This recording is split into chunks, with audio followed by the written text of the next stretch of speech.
Hello crafty friends! So Merry Christmas! I hope you have had a wonderful holiday, whether you opened gifts last night, today, or you're going to do it in the future. I hope it's a wonderful time of year for you. Dawn sent us our mystery envelope this month, and she sent a couple pieces of the evergreen paper, so one of the pieces, but two of them, plus a little bit of border.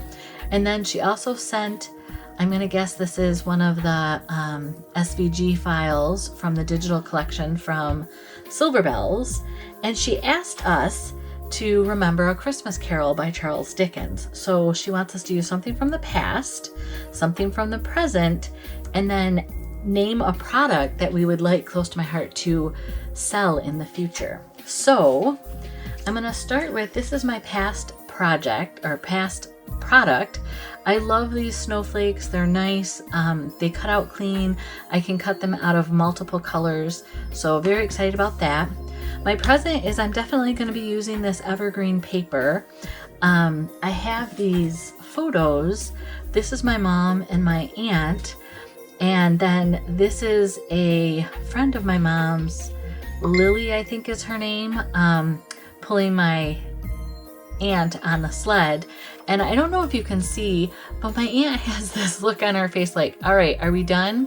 So I asked her about it, and she shared that she didn't want to have her Mary Jane shoes on, I think that's the name of them, because she liked to run and get dirty, and she weren't allowed to play in the snow with those shoes on. So here on the sled, she says she has her red galoshes on, and none of their stuff had buckles on them because the buckles might actually pick the fabric of their couches or chairs.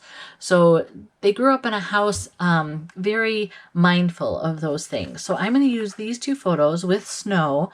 I'm probably not going to use the bell on this project, but I thought I would use different snowflakes with this evergreen paper. And then for something that I want close to my heart to come out with, I love these layered stencils. And I want more of them because you can see, like, here you do your stenciling, you rotate it, and you kind of end up with this random stamped piece of cardstock or piece of pattern paper that you can customize with whatever colors you want. So I want more of the layered stencils, but I want them to pair them with stamp sets so that I could cut this out or stamp this with a stamp and then have all the embellishments. So I wouldn't have to use a stencil to create this. I would have a stamp that coordinated. So I could have stencils and stamps layered and matching embellishments. All right, let me clean off my desk a little bit and I will come back with my project. All right, so I'm back here with my project, and I've mounted or matted, I should say, the two photos on pine cardstock, and then I'm showing you that I went through my stamp sets, and that could have been a whole deep dive in itself, and pulled out some snowflake stamps. And then I also pulled out the pine green and the sage green because those are two of the colors that are with the evergreen paper, along with toffee, and then my base is vanilla, French vanilla. And I apologize, I don't have footage of me random stamping those snowflakes on there. And I also took the charcoal shimmer brush and splattered it, and I lost that footage too. I really struggled when I was recording this process. I have two different memory cards that go on my camera, and then I have to transfer everything over to the computer. Not that you need to know this, but I will finish the story of what happened because what I'm doing here is I found a layout on Pinterest that had all of these small squares, and the photos that they had were overlapped, and they didn't mat the photos, and it was just a really nice clean layout, and I used it as my inspiration. So I didn't necessarily measure how wide these photos were. I just made sure that they were the same width when I matted them, and it turns out that they're just under 4 inches. I think they're like 3 7/8 inches wide. And so I needed to divide that evenly so that I could have the sides line up with my I don't know if you would call it grout spacing, or in the mosaic layout I wanted to have an even spacing. So here I'm just playing with it, and I needed to get out my trimmer to just shave off the wee little bit. I mean, it's like half of a 16th, so like a 32nd of an inch off of this. Actually, no, maybe it is a 16th, because I did the math and it came out that I should cut these at 1 3/16 wide, and instead I cut them at 1 1/4, just an easier thing. But really they needed to have that little 16th taken off. So while you're watching me play with all of these squares and figure out how I'm going to put them on there, if you haven't subscribed to my channel, I will invite you to do that now.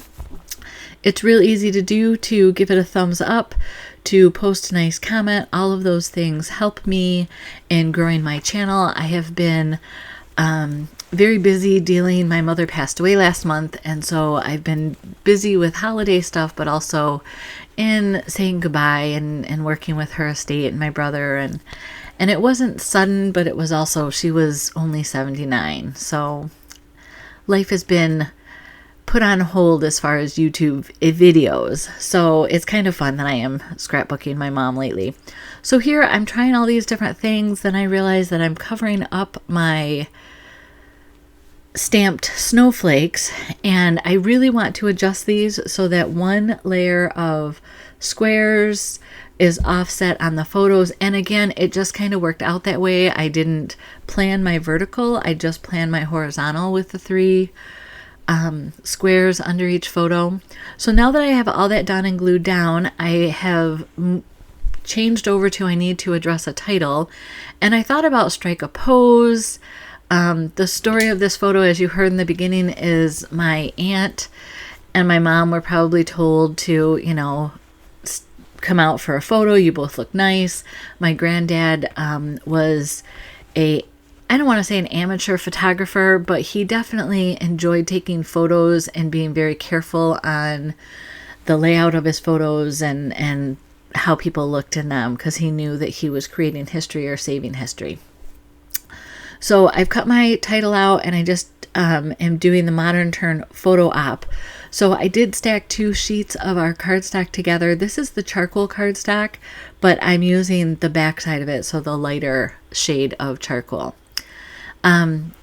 Going back to my story, on my camera and the photo cards, the USB drive that I can put my little micro card in, it came apart in the computer and it wasn't reading it right. So I haven't found another one, and I have a card reader, but the SD slot for that is on the back side of my laptop, and my laptop is kind of stored in a vertical shelf on the side of my drawers, so it's not the easiest place to get to.